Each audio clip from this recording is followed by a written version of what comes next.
গত ২১শে সেপ্টেম্বর শায়লা বিথির উপরে হামলা হয়, ঠিক এইখানেই তার উপর অতর্কিত হামলা হয় এবং সে যখন সাহায্য চায় তখন কেউ তাকে সাহায্য করতে এগিয়ে আসেনি। সংবাদপত্রে একটি আলাদা ট্যাব অথবা একটি পাতা নারীর প্রতি সহিংসতার জন্য রাখতে হবে। সেখানে প্রতিটি ঘটনা সুষ্ঠু তদন্ত এবং প্রতিটি তদন্তের ফলো আপ যেন নিয়মিত আকারে প্রকাশ হয়, এটা নিশ্চিত করতে হবে প্রধান উপদেষ্টা মোহাম্মদ ইউনূস এবং নারী ও শিশু বিষয়ক উপদেষ্টা শারমিন এফ মুর্শেদের কাছে। আমরা প্রথমত শায়লা বিথির উপর হামলাকারী দ্রুত গ্রেপ্তার এবং বিচার চাচ্ছি এবং পরিবর্তিত রাজনৈতিক প্রেক্ষাপটে এটার সুযোগে পাবলিক প্লেসে নারীদের উপর যে সহিংসতা হচ্ছে এবং হেনস্থা করা হচ্ছে, প্রতিটি হামলা এবং নিপীড়নের সুষ্ঠু তদন্ত এবং দ্রুত বিচারের আওতাধীন এটা চাচ্ছি। সোহরাওয়ার্দী উদ্যানে ঘটিত গণধর্ষণের ঘটনায় সন্দেহভাজনকারীদের শনাক্ত এবং গ্রেফতার ও ন্যায় বিচারের জন্য অপরাধীদের দৃষ্টান্তমূলক শাস্তি দাবি করছি। রাস্তাঘাট, পাবলিক প্লেস এবং গুরুত্বপূর্ণ পর্যটন নয়তে নারীর উপর হয়রানি এবং নিপীড়ন নিরসনে পুলিশের স্পেশাল সেল খুলতে যাচ্ছি। শহরের গুরুত্বপূর্ণ পয়েন্টগুলোতে ট্রাফিক পুলিশ টিমে নারী থাকার মাধ্যমে স্ট্রিট হ্যারাসমেন্ট রোধের একটা সুযোগ চাচ্ছি।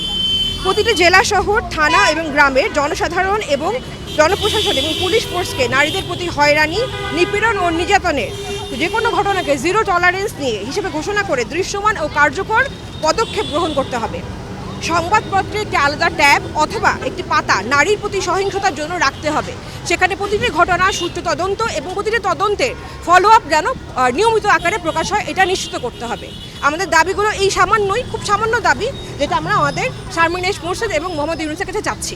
আচ্ছা, আজকের এই সমাবেশ হচ্ছে নারীর প্রতি সহিংসতার বিরুদ্ধে। নারীর প্রতি সহিংসতা ইদানিং খুব বেড়ে চলছে।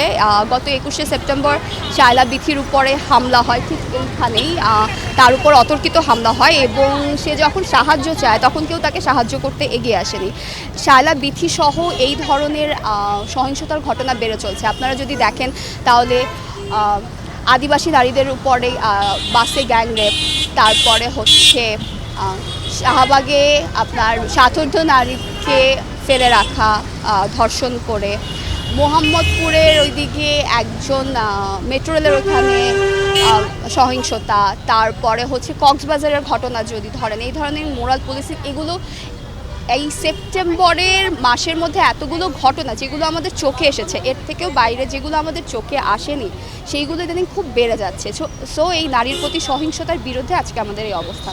এখন পর্যন্ত কাউকে শনাক্ত করা যায়নি। সিসিটিভির ফুটেজ দেখেছে ওনারা, থানা থেকে বলা হয়েছে যে কোনো ভ্রাম্যমাণ যুবক, কিন্তু একজন ভ্রাম্যমাণ যুবক কীভাবে একটা নারীর প্রতি দিনে দুপুরে মানে মধ্য দুপুর ২টায় ব্যস্ততম সড়কে মানে সহিংসতা করতে পারে, সেটা আসলে আমরা বুঝতে পারতেছি না। শায়লা বিথি রেস্টে আছে, তার উপরে তো অতর্কিত হামলা হয়েছে, তাকে পিছন থেকে এসে ফেলে দিয়েছে, এখানে ফেলে দিয়েছে এবং সে যখন সাহায্যের জন্য ডেকেছে, এত এত এত মানুষ এখন আছে কিন্তু কেউ আসে না।